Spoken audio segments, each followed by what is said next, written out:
Hi guys, నేను నా ఫ్యామిలీతో నాగుల చవితి ఎలా చేసుకున్నామో చూపిస్తాను రండి. నేను నా ఫ్యామిలీ చేలోకి వెళ్ళిపోయాము. ఈ పాక మా మావయ్య వాళ్ళది. పాకలో గేదెలు కూడా మా మావయ్య వాళ్ళవే. ముందు రోజు మా మావయ్య గారు పుట్టని వెతికి పుట్ట చుట్టూ ఉన్న తుప్పల్ని కొట్టేశారు.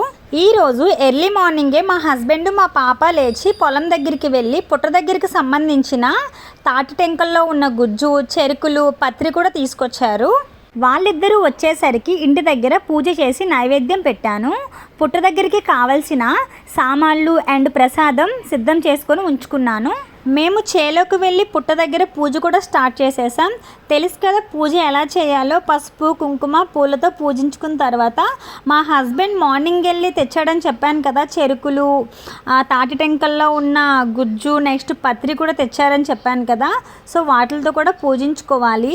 మార్నింగే మా పక్కింటి తమ్ముడు ఆ చెరువులోకి వెళ్ళి కమలాలు తెచ్చాడనమాట. సో అవి కూడా ఇక్కడ తెచ్చుకొని నేను పెట్టుకున్నాను. వాళ్ళు చాలా ఎక్స్పీరియన్స్డ్ కాబట్టి సో వాళ్ళు చాలా తొందరగా చేసేస్తున్నారనమాట.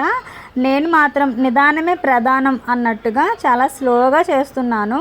అంటే మళ్ళీ ఏమైనా మిస్టేక్స్ వస్తాయేమో అని చెప్పి భయంతోనే కొంచెం స్లోగా చేస్తున్నాను అనమాట. దీపం పెట్టాను.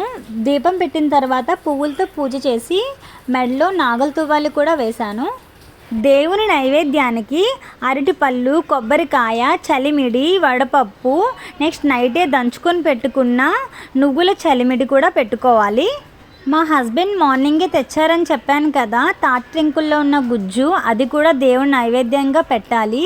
ఇది పల్లెటూరులో ఉన్న వాళ్ళకి చాలా ఈజీగా దొరుకుతుంది. నాగుల చవితి రోజు తలకి షాంపూతో స్నానం చేయకూడదు అని చాలామంది చెప్తారు. అది నేను చిన్నప్పటి నుంచి కూడా వింటున్నా. కానీ అసలైన కారణం ఏంటి అనేది నాకు తెలియదు. మీకు ఒకవేళ తెలిస్తే కామెంట్ సెక్షన్లో కామెంట్ చేయండి. దేవునికి హారతి ఇచ్చేసిన తర్వాత మా పాప మా దగ్గరికి వచ్చిన తర్వాత ఇదే మొదటిసారి పుట్లో పాలు పోయడం. ఎప్పుడు కూడా పొయ్యలేదు. సో మొదటగా తనతోనే పాలు, గుడ్లు, చిమ్మిడి పోయించాము. తర్వాత మా హస్బెండ్, నేను, మా ముగ్గురం కూడా పుట్లో పాలు పోసేసాము. మా పూజ కంప్లీట్ అయిపోయింది. ధూపం వేసి చుంచుబుడ్లు కూడా వెలిగించేసాం. ఆ పక్కన మా ఫ్యామిలీ ఇంకొకటి కూడా ఉంది. అక్కడికి వెళ్ళి కాసేపు వీడియోలు చేసుకొని ఇంటికి వెళ్ళి అదే రోజు రాత్రి గౌరీ పరమేశ్వరుల గుడి దగ్గర కోలాటం పెట్టారు. ప్రతి సంవత్సరం కూడా ఇలాంటి కోలాటం జరుగుతుందండి. అలానే ఈ సంవత్సరం కూడా పెట్టారు. ఇది మా కసింకోట గోందర కాలనీ కోలాట బృందం అనమాట. సో చాలా బాగా చేస్తారండి. ప్రతిరోజు కూడా చాలా ప్రాక్టీస్ కూడా ఉంటుంది. సో నా వీడియో మీకు నచ్చినట్లయితే సబ్స్క్రైబ్ చేయండి, లైక్ చేయండి, షేర్ చేయండి. Thank you so much. Bye.